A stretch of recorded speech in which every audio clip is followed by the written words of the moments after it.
இன்றே டவுன்லோட் செய்து உங்கள் ஃபேவரட் ஷோக்களை என்ஜாய் பண்ணுங்க. இந்த பாரு, சொல்றேன்னு தப்பா எடுத்துக்காத. என்னைக்கு நீ அவனை கல்யாணம் பண்ணிக்கிட்டு இந்த வீட்டுக்குள்ள அடி எடுத்து வச்சியோ, அன்னையில இருந்தே அவன் வாழ்க்கையில பிரச்சனை தான். வெற்றியை வச்சு நான் எவ்வளவு கனவு கண்டேன் தெரியுமா?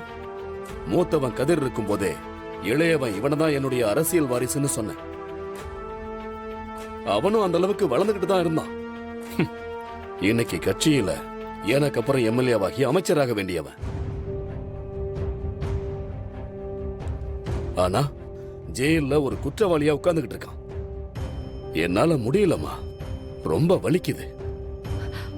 மாமா, அவரை வெளியே எடுக்கிறதுக்கு நான் என்ன பண்ணணும்னு சொல்லுங்க. நான் என்ன வேணாலும் செய்வேன் மாமா. எப்படியாவது அவரை வெளியே கொண்டு வந்துருங்க மாமா. நான் பெருசா என்ன கேட்டுட போறேன்? அவன் திரும்ப வந்தாலும் உன் கூட சேர்ந்து வாழ்றேன், மறுபடியும் வேலைக்கு போறேன், மூட்டு தூக்க போறேன்னு ஏதாவது தப்பு பண்ணிக்கிட்டே இருப்பான். அதெல்லாம் ஏத்துக்கிற சக்தி எனக்கு இல்ல.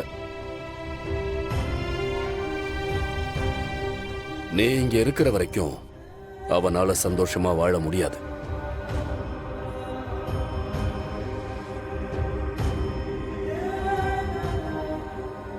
அவன் எதிர்காலம் நல்லா இருக்காது.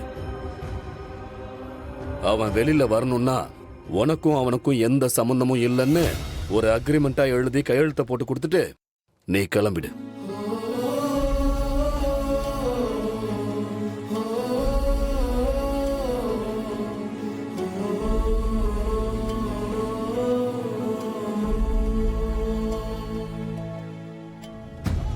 நீ இந்த வீட்டை விட்டு போயிட்டீன்னா அதுக்கப்புறம் அவனை எப்படி ஜெயில இருந்து கொண்டு வரணுங்கிறத நான் பாத்துக்கிறேன். எனக்கு இருக்கிற பணத்துக்கும் அந்தஸ்துக்கும் நான் அவனை ஈஸியா வெளியில கொண்டு வந்துருவேன்.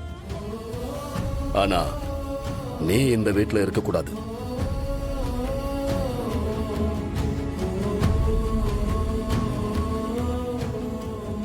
நீயும் கஷ்டப்பட்டு அவனும் கஷ்டப்பட்டு இந்த குடும்பமும் வேதனைப்பட்டு தேவையா இதெல்லாம்? நீ இந்த வீட்டை விட்டு வெளியே போனா நான் அப்படியே உன்னை கைவிட்டுருவேன்னு மட்டும் நினைச்சிடாத. காலத்துக்கும் நீ உட்கார்ந்து சாப்பிடுற அளவுக்கு உனக்குரிய நஷ்ட ஈட கொடுத்து உன்னை நல்லா செட்டில் பண்ணி விட்டுற. நீ தனியா போய் உன் பொண்ணு தியா கூட சந்தோஷமா இரு. ஆனா தயவு செஞ்சு இந்த வீட்டுல மட்டும் இருக்காத. தயவு செஞ்சு இந்த குடும்பத்துக்கு நிம்மதியை கொடு. யோசிச்சு ஒரு நல்ல முடிவாயிடு.